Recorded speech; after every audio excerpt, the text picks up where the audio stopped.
guys, welcome to Brian's Man Cave. So today I'm going to be checking out an Atari 2600 Homebrew again.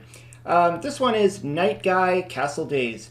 I've also actually seen this referred to as Night Guy in a Low-Res World Castle Days. So I don't know if that's the actual full name of it, and maybe just for the title screen he just put Night Guy Castle Days.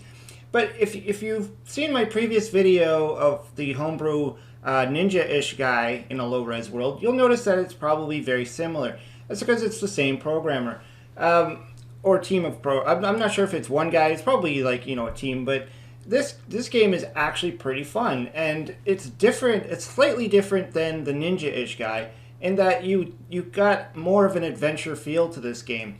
The ninja-ish game was more of, say, like a puzzle style game where every level you're just trying to figure out how to get out of that board. This one actually gives you a little adventure at the same time. Really nice game. I don't know if this one here is the absolute final version of the game, but it does seem pretty complete. It does have the music, it does have the sound effects, it does have, the levels. So, let's just give it a shot and see actually how this game plays out. So I'm just going to go down here. Alright. So you can see that that's our little night guy. It really looks good. Got a nice jump. Can do the slide. Very, very much the same as the ninja-ish game, where it did the slide and the jump. So yeah, you got to figure out that you have to hit that thing to access the door to the castle there.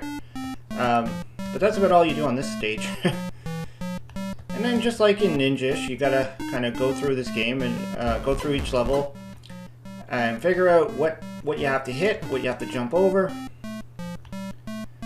and just avoid the obstacles. So you see there's a skull there. I don't want to hit that. He does have a crazy long jump too. Like, he jumps like crazy. So I get to the springboards there. So here's where it gets a little bit different. So you'll notice up here there's like this snake creature. I'm not sure what the characters are in this game. I didn't see if there was any kind of like manual posted anywhere or instructions on what things were called, but it did look like kind of a snake thing, and you can't pass it without getting a weapon, so you actually have to find the weapon. I'm gonna dodge this guy, so you have to duck some, and then it's really just pattern recognition at this point. You gotta remember the patterns of these monsters. Now this is where it gets cool. So I grab the sword, and a boss monster comes out that you have to obviously defeat with the sword. Oh! But you gotta be careful not to hit those squares he's throwing at you. So to take him out, you just ram the sword into him. Wait for the perfect time to strike.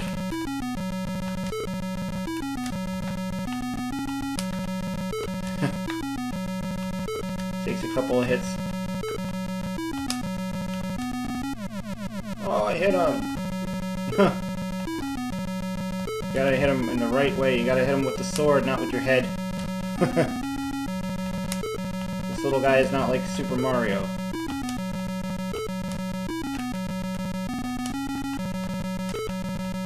Just gotta... it seems easy, but it is a little bit challenging.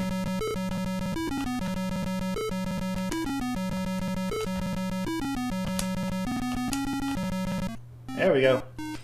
So you'll see it opened up the two, it opened up this door here, but I want to also go back. So there's some kind of potion there. So I'm going to go back. I think that's a health. I think that restores your health. Well, let's check it out. Yeah, so you see there in the bottom, there's that little yellow bar there. That was really low. So instead of having like lives in this, you just have a health meter. When that health meter runs out, you're dead. So now I'm able to kill that thing because I have a sword. Oh, right up the... you know what? No. I just rushed into that one.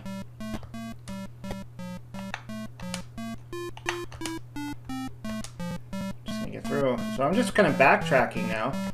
So I can go and kill this snake-looking thing. There we go. And get the treasure box. So you see down there, below me, there's a sword and a key.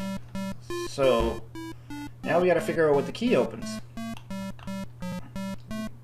just going to go back to where I came from.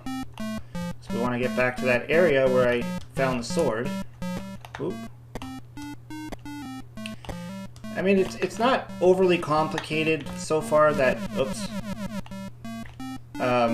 you know, that there's like 1,000 different ways to go, or, you know, where you're going to get completely lost, which I like. I don't like when games get too complex and you kind of have to get, you know, you have to draw a map or you get completely lost.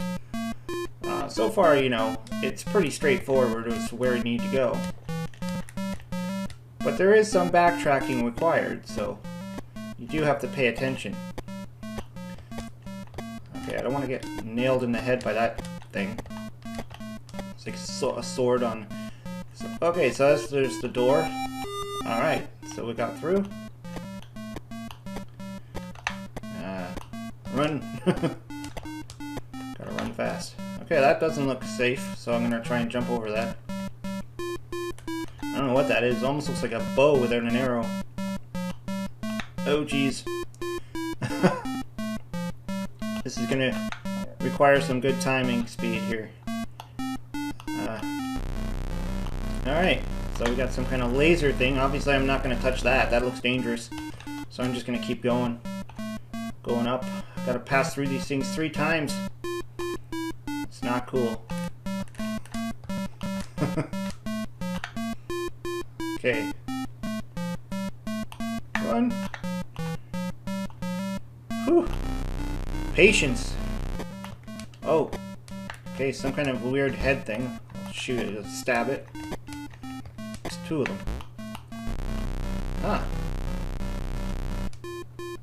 So that must have just turned off those laser beams.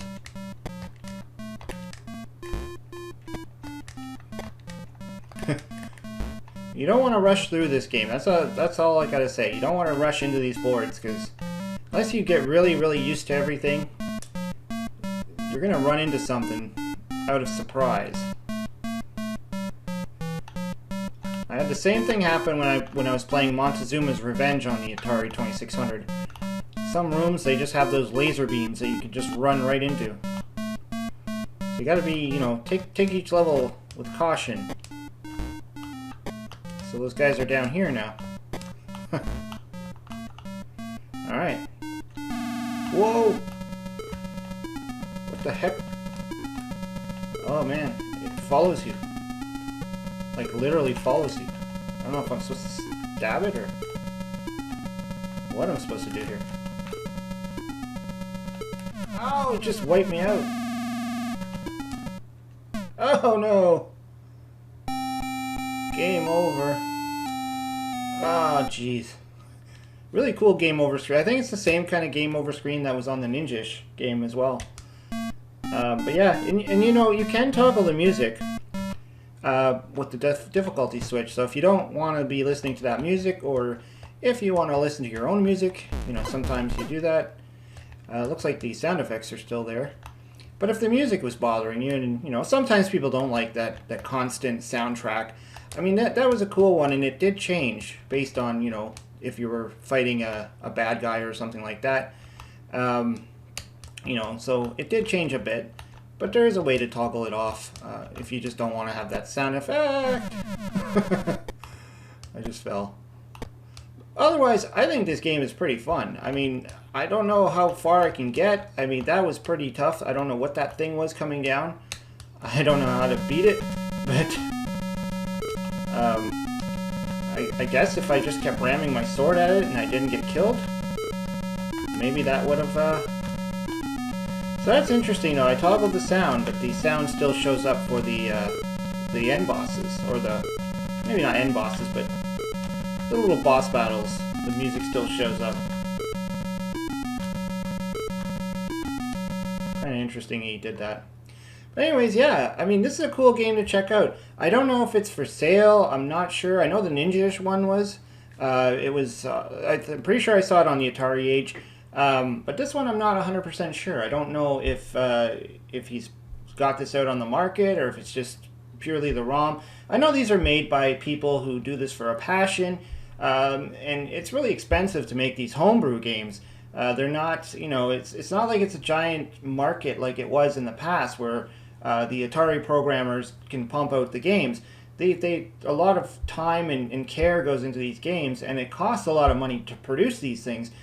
Which is why, you know, if you look at homebrew costs, they're not cheap. It's not like, you know, it's about the same cost as if you were to buy a brand new game on a PlayStation or whatever. You know, it's around that pricing for something that seems like it should be a lot cheaper.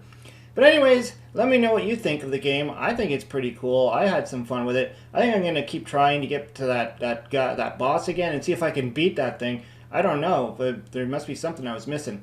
Anyways, hope you liked the video. Leave some comments down below. Tell me what you think of it. And if you've played this one or if you played the Ninja one, they're both cool games. Throw the comments down there. Hope you subscribe and talk to you later.